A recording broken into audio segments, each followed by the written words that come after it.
네, 반갑습니다. 코인 링크입니다. 자, 일단 오늘 시간에는 이제 초보자들 알트코인 단타 치실 때 조금 힘들어 하시잖아요. 그래서 이번에는 2탄으로 해서 추세선이랑 그리고 수렴 형태, 그리고 평행 채널, 그리고 채널권에 대해서 좀 알아볼까 합니다. 일단 차트는 리플 차트를 가져왔고요. 일단 교육 목적 외에도 일단 리플 차트에 대해서도 우리가 같이 동시에 좀 알아보는 시간을 갖도록 하겠습니다. 자, 그러면 일단 추세선을 좀 알아볼까 하는데, 일단 제가 메모한 내용이 있어요. 그렇기 때문에 메모한 내용을 제가 한번 읽어드리고 설명을 하는 쪽으로 제가 하겠습니다. 자, 추세선. 추세선은 이제 의미 있는 두 개의 고점 혹은 저점을 연결하는 선을 의미합니다. 자, 종류에 따라서는 이제 상승 추세선, 그리고 하락 추세선, 그리고 평행 추세선, 이렇게 분류할 수 있겠고요. 이거를 이제 사람의 컨디션으로 봤을 때에는 이제 운동 경기에 있어서도 이제 최상의 컨디션이 있을 때가 있잖아요.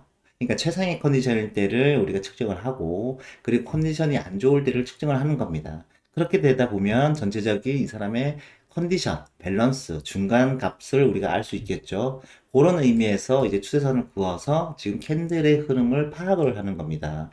자, 그리고 이렇게 추세선을 긋다 보면은 우리가 알 수 있는 게 삼각형 모양으로 수렴을 한다라는 모습을 볼 수 있어요. 수렴을 하는 모습을 볼 수 있는데, 자, 일단 이것도 적어놨던 내용 일단 읽고 시작하겠습니다.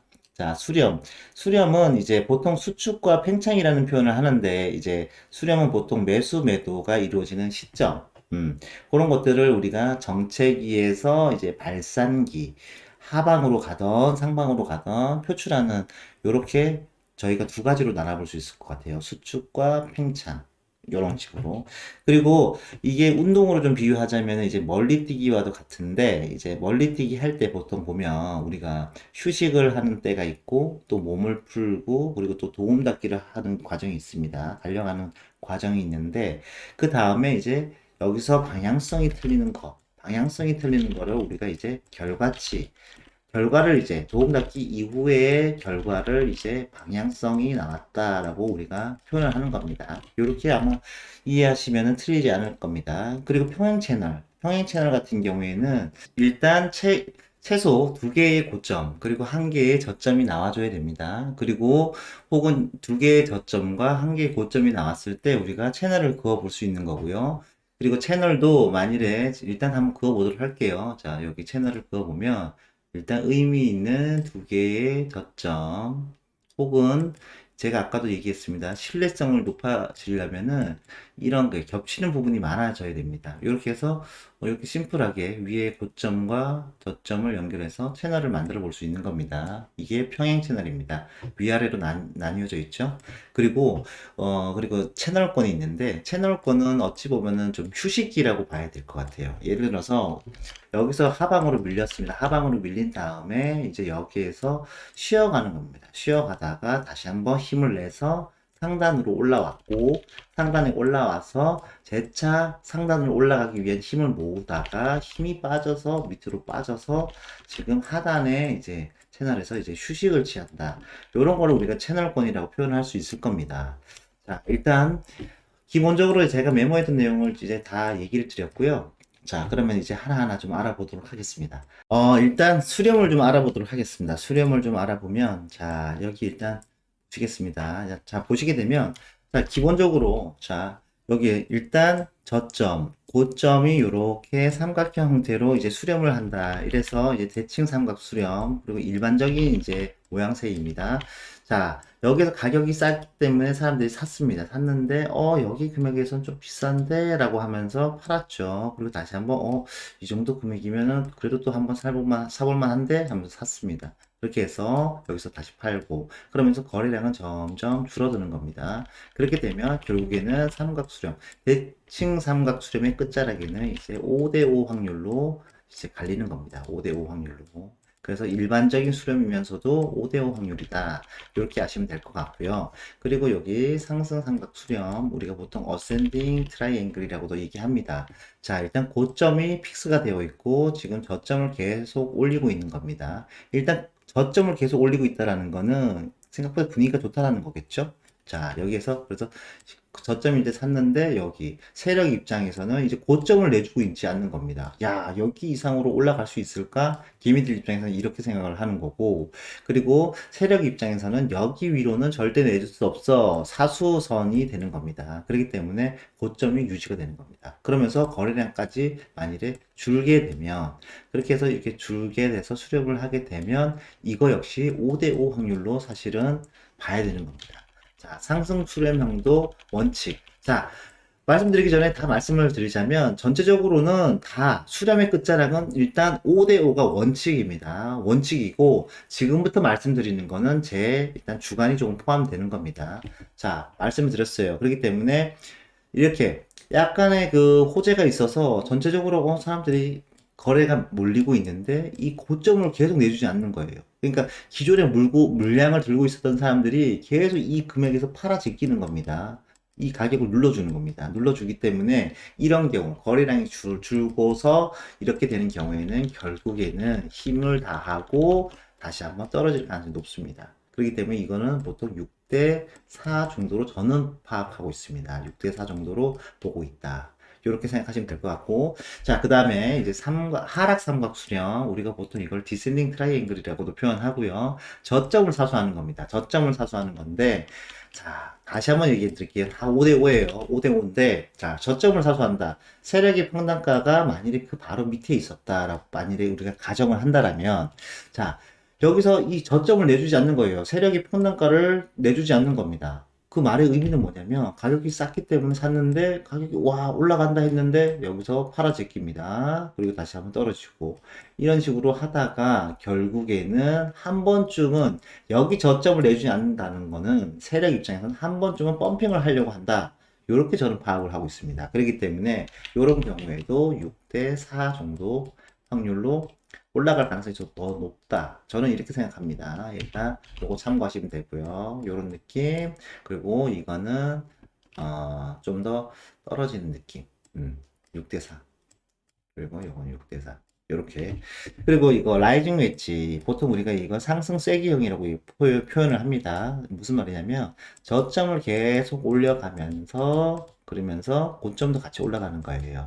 보통 이제 호재가 떴을 때 이런 패턴이 많이 나오고 이제 강력한 이제 상승세가 이제 매수세가 몰렸을 때 이런 차트들이 나오게 되는데, 그러니까 약간 호재가 떴기 때문에 이제 가격이 싸다 싶어서 위에 올라갔는데 팔아버리고, 이러면서 점점 느낌이 올라가는 거예요. 근데 이 와중에도 거래량이 만약에 줄기 시작하면은 여기에서는 저는 이거를 또 다시 6대 4 6대4 정도로 보고 있습니다. 그런데 이게 만일에 여기서 갑자기 거래가 이제 동반이 되면 이거는 5대5 확률 혹은 반대로 이게 6대4 확률로 올라갈 수 있어요. 그러니까 이거는 어떤 시장의 전체적인 분위기를 파악을 하면서 봐야 되는 겁니다. 하지만 원칙적으로는 고점을 계속 올려가고 저점을 올려가다가 거래가 만일에 점점 줄기 시작하면 떨어질 가능성이 높고요. 혹은 이제 지금 같은 장세, 저는 지금 같은 이제 비트코인 장세에서는 이제 눌릴 때 다시 한번 담아서 다시 한번 신고점을 보셔라 라고 말씀을 드리고 있는 입장인데, 이런 분위기의 시장이라면은 여기서 재차 올라갈 가능성도 높아요. 그러니까 전체적으로 이런 수렴형이 있다. 요거 정도만 파악하시면 될 것 같고요. 그리고 이제 폴링 웨지는 보통 우리가 하락 쐐기형이라고도 표현합니다. 하락 쐐기형. 뭐냐면은 갑자기 악재가 터졌어요. 야, 그거 안 된다더라. 이런 얘기가 나온 겁니다. 삼성 야 반도체 그거 망했다더라 얘기를 만일에 하게 되면 사람들이 막 팔기 시작하겠죠. 그러면 이제 여기서 팔기 시작하는데 저점이 계속 낮아지고 고점도 낮아집니다. 무슨 말이냐면 거래량이 막 터지는데 위에서 막 계속 던져대는 겁니다. 던져대는 겁니다. 세력이 됐건 아니면은 물량을 많이 가지고 있는 사람들이 계속적으로 던지는 겁니다. 야, 가격이 난 싸다고 생각했는데, 팔아버리네? 그래, 더 싸졌어. 근데 위에서 바로 또 팔아버리고. 이런 식으로 계속 눌리는 식으로. 저점을 계속 갱신해 가고 있는 상황이기 때문에, 마지막, 가격이, 야, 더 이상은 떨어지기 힘들다라는 판단이 쓰기 때문에, 볼링 웨지는 이 5가지 확률 중에서 가장 높은 확률로 한 7대3? 네, 7대3 확률로 얘는 반대로 올라갑니다. 볼링 웨지. 폴링 엣지는 제가 이 5가지 이제 수렴 형태 중에서도 가장 높은 확률로 7대 3을 보고 있는 제가 좀 좋아하는 약간 수렴형입니다. 자, 일단 전반적인 거 느낌 다시 한번 잘 체크하시면 될 것 같습니다. 그리고 제가 아까 말씀드렸지만은 기본 원칙은 5대 5입니다. 그리고 시장의 전체적인 분위기, 그리고 거래량, 그리고 추세 이런 것들 전반적으로 다 보셔야 되고요. 보통 이런 것들은 보통 단타 매매 혹은 단기적인 매매할 때 많이 사용을 하긴 합니다. 자, 요거 참고하시면 될 것 같습니다. 자, 그리고 수렴도 굉장히 단기적인 수렴이 있고 장기적인 수렴이 있어요. 무슨 말이냐면 예를 들어서 1시간 봉입니다. 1시간 봉. 1시간 봉인데 자, 1시간 봉. 그러니까 초보자들이 가장 쉽게 접근할 수 있는 게 추세선을 많이 그어보는 겁니다. 그리고 수렴을 찾아내는 겁니다. 자, 그래서 여기서도 마찬가지입니다. 그냥 막 해볼게요. 막 해보겠습니다. 자, 여기서 봤을 때 자, 여기서 그냥 그어보는 거예요. 이렇게 그어보고 그리고 반대로 또 여기서도 저점과 저점, 의미 있는 저점과 저점 그어보는 겁니다.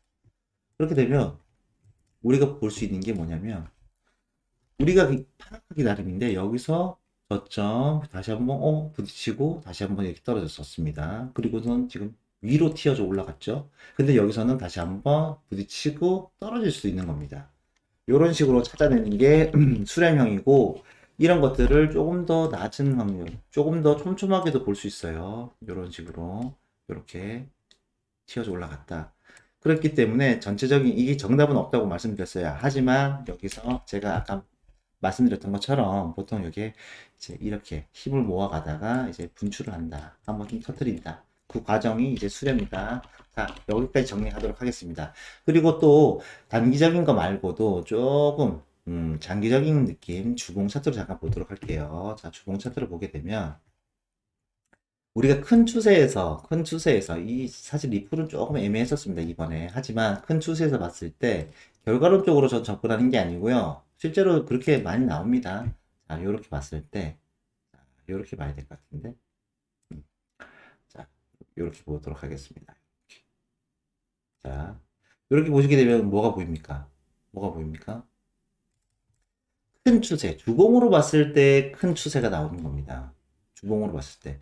주봉으로 봤을 때 의미 있는 고점과 고점, 저점과 저점을 느슨하게 그었더니 이제 이런 느낌으로 나옵니다. 그래서 여기에서 이렇게 올라간 겁니다. 사실 주봉 차트이기 때문에 여기 대비, 여기 볼륨 대비 여기서 튀어나 올라갔을 때에는 조금 더 강력한 여기 중도까지도 가주는 게 원래는 정석입니다. 혹은 3분의 1 정도까지도 올라가줘야겠죠. 하지만 지금 이거는 결과론적으로만 접근을 했을 때에는 여기의 볼륨 자체는 여기에서부터 여기 사이에 받는 되돌림 정도의 볼륨이다. 이렇게 파악이 됩니다. 여기에서부터 어느 정도 여기까지 되돌립니다. 이렇게 보여집니다. 그러면은 뭐 이런 식으로도 수렴이 그어질 수도 있을 거예요. 이런 식으로. 이런 식으로. 무슨 말인지 알겠죠? 이게 수렴은 극기 나름이고 파악하는 것도 서로 다 다릅니다. 해석하는 것도 조금씩 다 다릅니다. 그러니까 추세선을 많이 그어서 우리가 전체적인 어떤 흐름이라던가 언제쯤 이게 이제 수축했던 상황에서 어떻게 팽창을 할지에 대해서 우리가 좀 더 살펴보는 겁니다.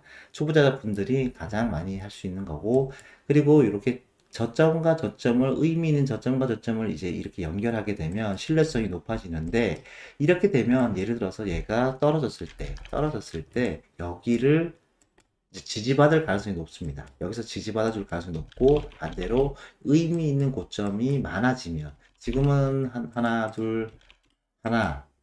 둘, 세 개 정도죠. 이렇게 되면은 이제 그래도 신뢰성이 높은 건 아니지만 엄청 높은 건 아니지만 낮은 건 그렇게도 낮다고 볼 수 없어요. 여기서 근데 한 번, 두 번, 이게 주봉 차트로 세 번, 네 번, 다섯 번, 뭐 여섯 번, 뭐 이런 식으로 막 계속적으로 지지를 받아줬습니다. 이 추세선에서. 그러면 이건 굉장히 의미 있는 강력한 추세선이 될 수 있어요. 자, 요거 참고하시면 될 것 같습니다. 일단은 처음에 이제 리플 이제 전체적인 차트 흐름도 좀 파악해 드리고 싶었고, 채널권, 그리고 이제 평행 채널도 같이 활용을 해서 이제 완전체 형태로 해서 제가 분석을 해드리고 싶었는데 생각보다 방송 자체가 너무 길어집니다. 너무 길어지고 있기 때문에 목표했던 것보다는 조금은 축소해서 일단 추세선, 수렴, 그만큼 중요하다. 요것만 잘 들고 가셨으면 좋겠고요. 한 번쯤은 이제 고점과 고점, 저점과 저점, 그리고 저점과 고점, 의미 있는 이런 것들을 많이 그어보시면서 차트의 흐름을 한 번쯤은 직접 한번 작도를 해보시길 바라겠습니다. 일단 오늘 방송도 시청해주셔서 감사드리고요. 다음번에는 정말로 완전체가 되어 있는 추세선과 그리고 수렴 요거는 조금 제외하고 그 다음에 이제 평행 채널 그리고 채널권 같이 접목해서 리플 차트 다시 한번 분석해 드리도록 하겠습니다. 일단 오늘 방송도 시청해 주셔서 감사드립니다. 코인링크였습니다.